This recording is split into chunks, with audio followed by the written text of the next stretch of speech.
Top quality और consistent performance के लिए सिर्फ सिल्वर पंप नाम याद रखना। ट्रम्प टैरिफ का भारतीय बाजार पर बहुत बड़ा असर पड़ा है। भारतीय बाजार खुलते ही धड़ाम हो गए। मार्केट खुलते ही सेंसेक्स 2500 पॉइंट नीचे गिरा है। निफ्टी और बैंक निफ्टी में भारी गिरावट। निफ्टी 800 अंक नीचे गिरा है। ये मार्केट जैसे ही ओपन हुआ वैसे ही ये सब कुछ देखने को मिला है। दुनिया भर के शेयर बाजार में भारी गिरावट। मार्केट एक्सपर्ट्स ने पहले ही प्रेडिक्शन किया था कि जो सोमवार है वो बाजार के लिहाज से खूनी सोमवार साबित हो सकता है। और जानकारों की तरफ से पहले इसे खूनी मंडे बताया जा रहा है। दुनिया भर के शेयर बाजारों में भारी गिरावट देखने को मिल रही है। ट्रम्प टैरिफ के बाद बाजारों में ये भारी गिरावट है। जैसे ही टैरिफ लागू हुआ वैसे ही बाजार पर इसका बहुत बुरा प्रभाव देखने को मिल रहा है। ऑस्ट्रेलिया, जापान, ताइवान के बाजार में भारी डाउनफॉल है। दुनिया के कई बाजारों में 10% तक गिरावट दर्ज हुई है। तो हाहाकार मच गया है ट्रम्प के टैरिफ ऐलान के बाद। उसके बाद जैसे ही लागू होना शुरू हुआ दुनिया के बाजार गिरने शुरू हो गए। और सोमवार का दिन है, इसीलिए सबसे ज्यादा आशंका इसी दिन को लेकर थी जब बाजार खुलेंगे। छुट्टी के बाद, वीकेंड के बाद ऑस्ट्रेलिया, जापान, ताइवान के बाजारों में गिरावट देखने को मिल रही है। और ये गिरावट 10% से ज्यादा है, 10% से कम नहीं है। ये टैरिफ का कहर है। कई देशों पर जिस तरह से टैरिफ का ऐलान किया गया, नीति का ऐलान किया गया, इसका असर सीधे शेयर बाजार पर देखने को मिल रहा है।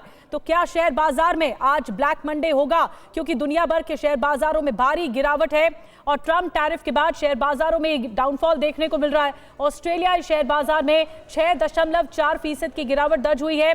सिंगापुर का जो एक्सचेंज बाजार है 7% तक से ज्यादा की गिरावट यहां पर भी है। चीन चलेंगे, जापान चलेंगे। शंघाई का जो क्रूड ऑयल है 7% की गिरावट यहां पर देखने को मिली है। हांगकांग के हैंग सेंग इंडेक्स बाजार में 9.28% की गिरावट देखने को मिली है। जापान के शेयर बाजार में करीब 20% की गिरावट देखने को मिली है।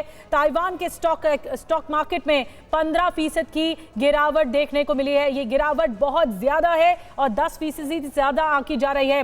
लेकिन भारतीय बाजारों पर क्या असर इस वक्त देखने को मिल रहा है, ये बताने के लिए पीयूष पांडे हमारे साथ हैं। शेयर बाजार में पीयूष इस वक्त क्या रुझान है, क्योंकि हाहाकार मच गया है दुनिया भर के मार्केट्स में? बिल्कुल, देखिए जो भारतीय शेयर बाजार है वो ओपनिंग में ही क्रैश हो गया है और इसे ब्लड बाथ का टर्म दिया जाता है, क्योंकि 1200 पॉइंट जो है वो निफ्टी गिर गया है। और जबकि जो बीएसई है, सेंसेक्स है, वो 4000 पॉइंट्स के आसपास गिर गया है। तो ऐसी ओपनिंग हुई है सोमवार को। और इसके बारे में पहले ही जब अमेरिकी शेयर मार्केट लगातार गिर रहा था, डाउ जोन्स गिर रहा था, तब उस समय ये कहा गया था कि जो मंडे होगा वो ब्लैक मंडे होगा। और इसी टर्म को अगर आप ध्यान में रखें तो भारतीय शेयर बाजार बहुत बुरी तरह ओपन हुआ है। बहुत खराब ओपनिंग है इसकी और इसे ब्लड बाथ का टर्म दिया जाता है। इसके पीछे की सिर्फ एक वजह है और वो है अमेरिकी टैरिफ, जिसकी वजह से दुनिया भर की बाजारों में जो सिचुएशन है वो बहुत खराब है और इसका असर सीधे तौर पर छोटे निवेशकों को भुगतना पड़ रहा है। तो अभी जो शेयर बाजार खुला है वो बहुत ही खराब स्थिति में है। अब ये संभावना बनती है कि ये थोड़ा सा रिकवरी हो जब जी पीयूष। चलिए, बहुत बहुत शुक्रिया आपका पीयूष इस पूरी जानकारी के लिए। तो देखिए, शेयर बाजार, दुनिया भर के शेयर बाजार में हाहाकार और भारतीय शेयर बाजार में भी इसका बड़ा असर देखने को मिला।